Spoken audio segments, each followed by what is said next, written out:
Hi, I'm Gene, and today I want to show you how to make these little, I think they're probably a half-peck apple crate. That might not be the right terminology, but nonetheless it's a crate made out of very inexpensive materials, things I found around here. This crate's very sturdy, even though it has no glue. It measures 12 inches by 9 inches by about 5.5 inches deep. And they're fairly quick and easy to build, and I'm going to show you how I do it. So the first thing I'm going to cut is are these corners here, and I'm going to cut those out of 1x2, which I picked up from the hardware store. I'm going to cut that in half, or rip that in half on the table saw.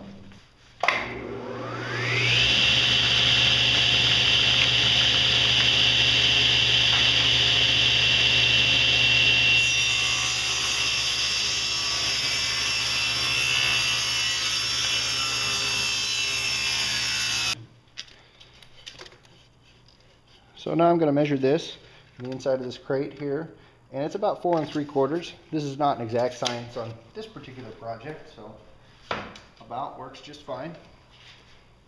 I've got my cross-cut sled, which maybe I'll show you in another episode, but I've set it up so I can make it perfectly square with the adjusting of a couple of bolts. We had a project we needed that for. And so 4 3/4, I'm going to set up a piece of scrap, a little stop block. Again, perfection not required for this project.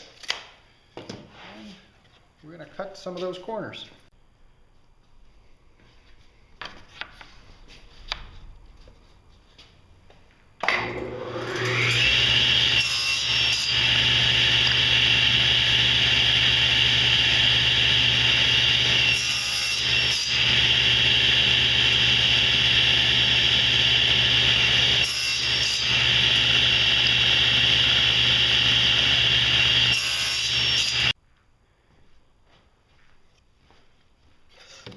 Alright, so the rest of it is this wood lath here, and you can pick this up anywhere. This is something they'll cut it down from larger stock, low grade stock, things with a lot of knots, and it works really well for projects like this, and it's fairly inexpensive.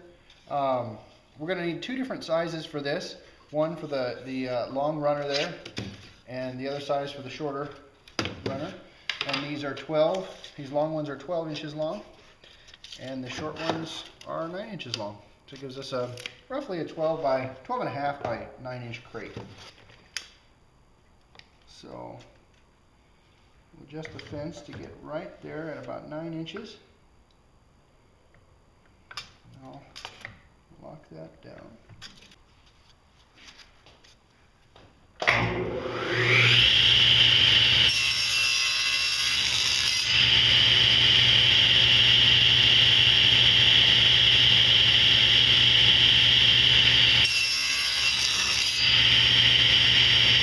Now I'm going to cut the 12-inch length of lath.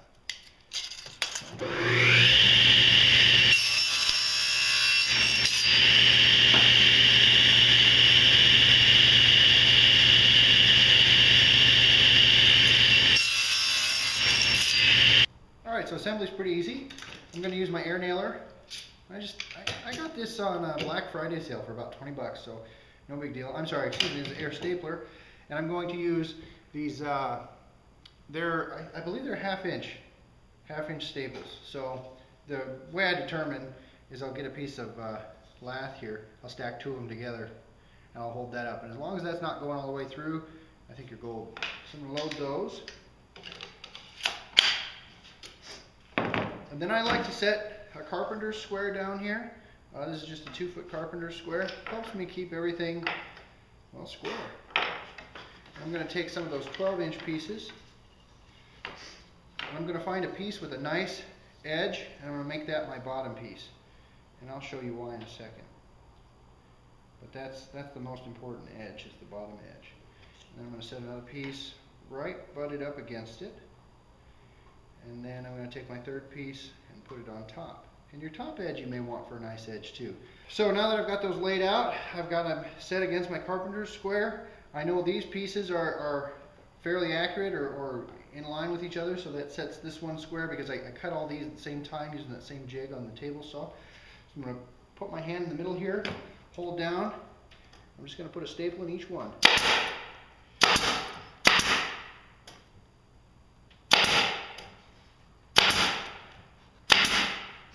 And there you go. That's one side. Set that aside. I'm going to repeat that again.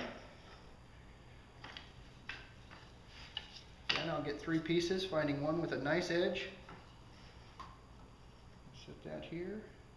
I'm just going to apply pressure with my hand in the middle, hold everything in place, and staple it together. Now, you could use a brad nailer for this, but I would suggest using 2 brads per piece. The staple just is real quick and easy, and these pieces are solid, just with 1 staple each in them. So that gives this crate its strength. I'm just going to set these kind of in place for now, and I want to make sure you can see what I'm doing.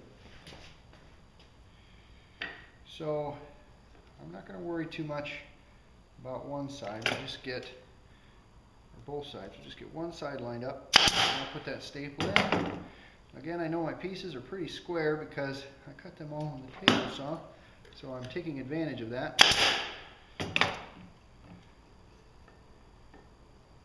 Just lining that up, lining the edges up. Doesn't have to be perfect. In fact, if it was perfect, I think it'd take away from the appeal. I did the 2 outside ones first, and that way I could make sure everything was square. So now the box is definitely coming together.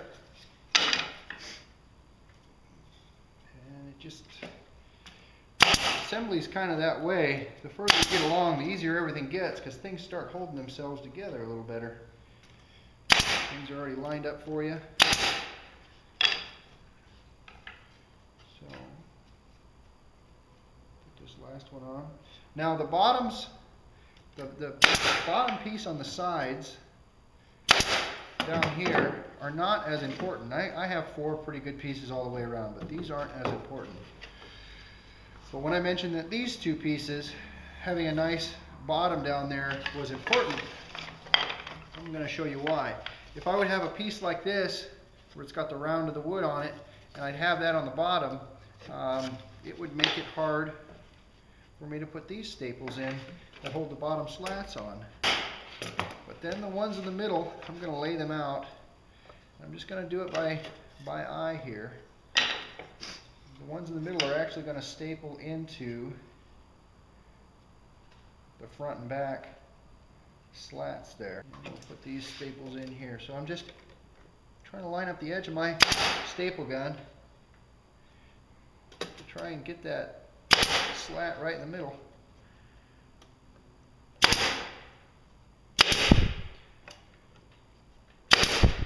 And there you go.